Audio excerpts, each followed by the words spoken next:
తెలంగాణ అసెంబ్లీలో కాంగ్రెస్ పార్టీ ప్రభుత్వం 2 శ్వేతపత్రాలను ప్రకటించింది. ఒకటి ఆర్థిక పరిస్థితులపైన, 2 విద్యుత్ రంగంపైన. తర్వాత ఇంకా చాలా రంగాలపై ప్రకటించవచ్చు. వాటిలో ఉన్న వివరాలపై ఇంటా బయట చర్చ జరుగుతోంది. అయితే అసలు ఈ శ్వేతపత్రాలు ఏమిటన్నది చాలా మందికి వచ్చే సందేహం. నిజానికి రాజకీయాల్లో తరచూ శ్వేతపత్రం, వైట్ పేపర్ అనే మాట వినిపిస్తూ ఉంటుంది. అందుకే ఇదేదో రాజకీయ పత్రం అనుకుంటూ ఉంటారు. కానీ ఈ వైట్ పేపర్ అన్ని చోట్లా ఉంటుంది. అసలు వైట్ పేపర్ అంటే సంపూర్ణమైన వివరాలను ప్రకటించడం అనుకోవచ్చు. ప్రభుత్వం ఏదైనా ఒక అంశంపై విడుదల చేసే సాధికారిక నివేదికను లేదా మార్గదర్శక పత్రాన్ని శ్వేతపత్రంగా చెప్పొచ్చు. అంటే ఒక అంశంపై ప్రభుత్వం యొక్క అధికారిక సమాచారం, వాస్తవ నివేదికగా దాన్ని భావించాలి. ఇందులో ఒక్క విషయం కూడా దాచిపెట్టకుండా పూర్తి సమాచారం ఇస్తారు.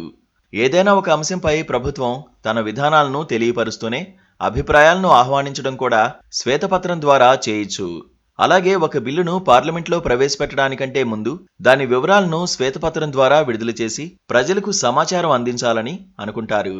ఏదైనా రంగంలో పూర్తి స్థాయిలో సమాచారం బయటపెట్టడం లేదని విపక్షాలు భావిస్తే శ్వేతపత్రం డిమాండ్ చేస్తుంటారు. శ్వేతపత్రం అనే భావన పాలన నిర్వహణ నుంచి ఆవిర్భవించింది. బ్రిటన్ ప్రభుత్వం తొలిసారిగా ఈ పదాన్ని ఉపయోగించింది. 1922లో చర్చిల్ ప్రభుత్వం విడుదల చేసిన నివేదికను తొలి శ్వేతపత్రంగా చెబుతుంటారు. యూదులపై పాలస్తీనా హింసపై ఆ దేశంలోని తొలి British high commissioner sir Herbert Samuel రూపొందించిన ముసాయిదా పత్రాన్ని తొలి శ్వేతపత్రంగా పేర్కొంటారు. బ్రిటన్ పార్లమెంట్ నిర్వచనం ప్రకారం ప్రభుత్వ విధానాలను, చట్టపరమైన ప్రతిపాదనలను, బిల్లు రూపం దాల్చడానికి ముందు జరిగే వ్యవహారాలను, ఒక్కోసారి ప్రజల అభిప్రాయాలను సేకరించే ప్రభుత్వ నివేదికను శ్వేతపత్రంగా పేర్కొంటారు. వైట్ పేపర్ ఆయా విషయాలు, ప్రభుత్వ విధానాలకు సంబంధించి సరైన అవగాహన కొరకు వివిధ రంగుల పేపర్లను వాడేవారు. ఇందులో వైట్ పేపర్ ఇప్పటి వరకు ఏం జరిగింది, ఏం చేశాం, ఇకపై ఎలా ముందుకు వెళ్తున్నాం అని వివరిస్తుంది. ఇదే పద్ధతి ఈనాటికి అమలవుతుంది. ఉదాహరణకు ఒక ముఖ్యమంత్రి రాష్ట్ర ఆదాయంపై శ్వేతపత్రం విడుదల చేశారు అనుకోండి. అందులో ఒక ఏడాదికి సంబంధించిన రాష్ట్ర ఆదాయం ఎంత వస్తుంది, ఖర్చుల్లో ఎంత పోతుంది, ఇప్పటి వరకు ఏ పాలసీలకు ఎన్ని కేటాయింపులు జరిగాయి, రాష్ట్రం మీద ఎన్ని అప్పులు ఉన్నాయి, నికరంగా మిగిలేది ఎంత అనే విషయాలు లెక్కలతో సహా చూపిస్తారన్నమాట. బ్రిటన్ నుంచి ఈ శ్వేతపత్రం భావనను తీసుకుని భారత్, కెనడా, అమెరికాలతో పాటు అనేక దేశాలు తమ పాలనలో భాగం చేసుకున్నాయి.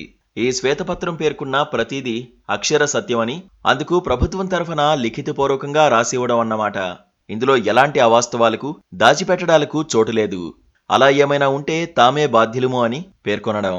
శ్వేతపత్రంలో ఒక ప్రభుత్వం తమ పాలసీలకు సంబంధించి ఇప్పటి వరకు ఎలాంటి విధానాలు అనుసరించింది, అందులో ఇప్పటి వరకు ఎలాంటి పురోగతి సాధించాం, ఇక ముందు ఎలా ముందుకెళ్లబోతున్నామో తెలుపుతూ దీనిపై ఏమైనా అభ్యంతరాలు, సలహాలు, సూచనలు ఇవ్వదలుచుకుంటే ఈ సమాజంలోని ప్రతి వ్యక్తి, ప్రతి సంఘం, ప్రతి రాజకీయ పార్టీ ముందుకు రావచ్చు.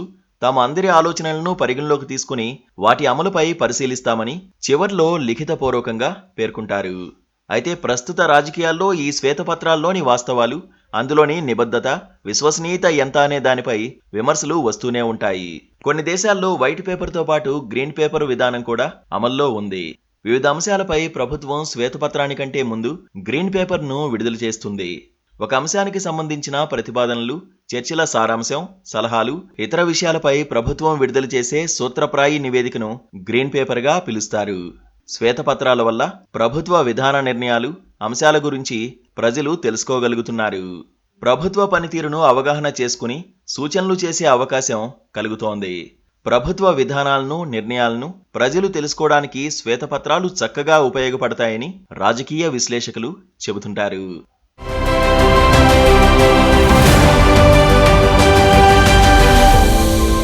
Please subscribe to KTV Telugu. KTV Telugu. KTV Telugu channel.